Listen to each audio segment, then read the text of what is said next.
আমি এই মুহূর্তে দাঁড়িয়ে আছি রাজা লক্ষণ সেনের বাড়ির একদমই ছাদে। নওদা বুরুজ। আজ থেকে প্রায় ৮০০ বছর আগে এই স্থানেই বসবাস করতেন রাজা লক্ষণ সেন। কিভাবে ইখতিয়ার উদ্দিন মোহাম্মদ বিন বখতিয়ার খলজি তাকে পরাজিত করল এবং লক্ষণ সেনের প্রাসাদ ধ্বংস হয়ে মাটির উঁচু ঢিবিতে পরিণত হলো তা জানতে ভিডিওর শেষ পর্যন্ত সাথেই থাকুন। আমরা বর্তমানে রয়েছি চাঁপাইনবাবগঞ্জ জেলার গোমস্তাপুর উপজেলার রহনপুরের নওদা নামক স্থানে। একসময় সেন বংশের রাজা লক্ষণ সেন মহানন্দা ও পূর্ণভবা নদীর মিলনস্থল তথা এই রহনপুরকে বাণিজ্য নগরী হিসেবে প্রতিষ্ঠিত করেন এবং গড়ে তোলেন সুরম্য অট্টালিকা।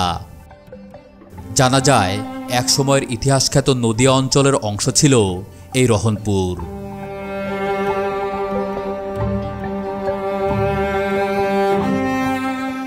আমরা এখন যে মাটির ঢিবি দেখতে পাচ্ছি এটিই ছিল রাজা লক্ষণ সেনের সেই সুরম্য অট্টালিকা।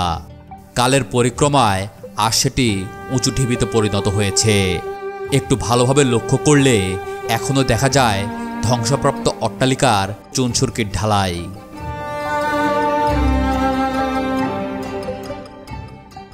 বন্ধুরা, এইখানে দেখা যাচ্ছে বড় একটি ইট, যেটা এখনকার ইটের মতো চিকন না। এই ইটটা প্রায় এই ইটটা চারকোনা টাইপের আর কি। কোনাটা ভেঙে গেছে। এরকম অসংখ্য ইট এখানে দেখা যাচ্ছে এবং বোঝা যাচ্ছে যে এইটা এইরকমভাবে আস্তে আস্তে নিচের দিকে নেমেছে এবং ছাদটায় গিয়ে দেখতে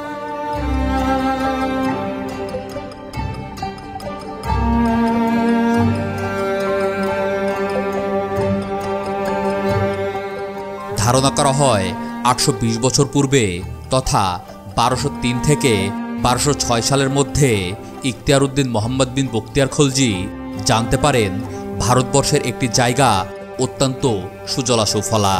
সেখানে প্রচুর ফসল হলেও রাজার অত্যাচারে অতিষ্ঠ সাধারণ জনগণ, যেখানে রাজা নর্তকীদের সাথে কাটাচ্ছে আয়েশি জীবন। ঠিক তখনই দিল্লি থেকে ইখতিয়ার উদ্দিন মোহাম্মদ বিন বখতিয়ার খলজি তার সৈন্য সামন্ত নিয়ে রওনা হন ভারতবর্ষের নদিয়ার উদ্দেশ্যে।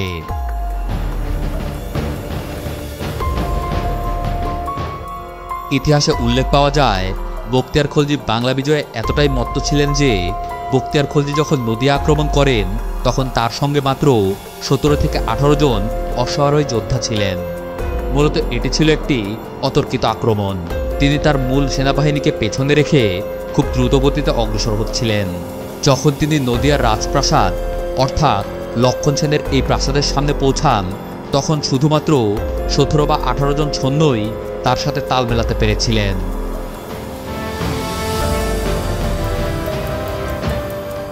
তবে জানা যায় এখানে কোনো যুদ্ধের প্রয়োজনই হয়নি।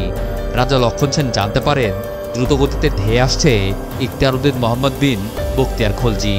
তখন তিনি এই প্রাসাদ ছেড়ে নদীপথে পালিয়ে যান। পরে বখতিয়ার খলজির মূল বাহিনী এসে পৌঁছায় এবং তিনি খুব সহজেই নদিয়া ও পরে উত্তরবঙ্গ দখল করে ফেলেন। এর ইতিহাস সম্বন্ধে আপনি কতটুকু জানেন? জানি, এটা লক্ষণ সেনের রাজধানী। আজ থেকে ৮০০ বছর হলো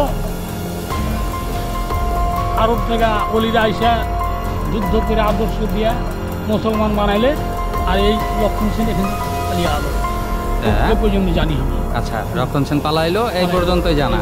তারপরে কি অবস্থা এখানকার? জঙ্গল আলো, বাঘ ভাল্লুকের এলাকায় আলো।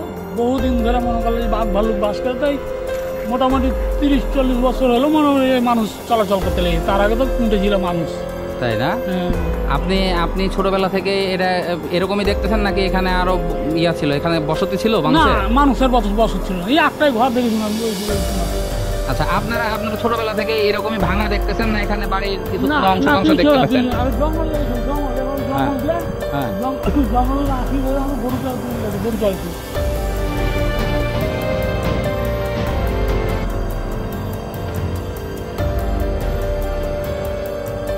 এটি যে রাজা লক্ষণ সেনের রাজপ্রাসাদ কিনা সেটি নিয়ে রয়েছে অনেক মতভেদ। তবে খুব ভালোভাবে লক্ষ্য করলে দেখা যায় প্রাচীন স্থাপনার অংশবিশেষ। এটি আসলেই রাজা লক্ষণ সেনের বাড়ি কিনা সেটি জানতে গেলে বিস্তর গবেষণা হওয়া প্রয়োজন। আশা করি খুব দ্রুতই প্রত্নতত্ত্ব বিভাগ এই স্থাপনা নিয়ে আরও বিস্তারিত অনুসন্ধান চালাবেন, আর আমরা জানব সঠিক ও নির্ভরযোগ্য ইতিহাস।